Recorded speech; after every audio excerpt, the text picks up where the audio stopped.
One of the great comforts of being a Canadian is that Canada rarely makes global headlines, rarely graces any of the important spaces. Look carefully now. Buried there are references to our crisis. Only for the rest of the world, it's more about the funny than the fury. In the 21st century in Canada, the way to fight for your political life is apparently to demand that the Queen banish your enemies. Oh, Canada. Come on. Imagine explaining Ottawa to Americans. One brave blogger who's also a Washington pollster says the tricky bit is describing the role of the Governor General.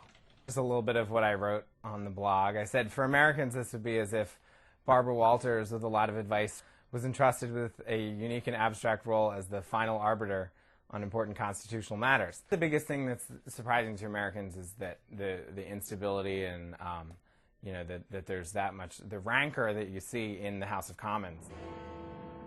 They're not the only ones taken aback, not the only ones relishing the chaos from afar. What's happened in the past few weeks has made a lie of the global stereotype about dull political stability in Canada. And here at the University of Birmingham in England, that is a very good thing. I was flabbergasted, actually, when I first saw it. I just couldn't believe it. It was sort of like Christmas morning and my birthday combined in one. Understandable. Steve Hewitt is a lecturer in Canadian studies at a time when most politics students only want to talk about Barack Obama. Now they're paying attention, and some worry that political pandemonium may affect Canada's economic appeal. The idea that there's this instability obviously makes it a dangerous position to be in, and money is an issue, massive issue in this whole crisis. And revealing Canada's political fragmentation to the world may not be helpful, they say.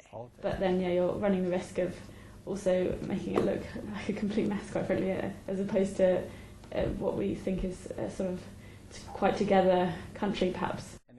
At least the young have the courtesy to call it a crisis, while so many others are just chuckling. Adrienne Arsenault, CBC News, Birmingham.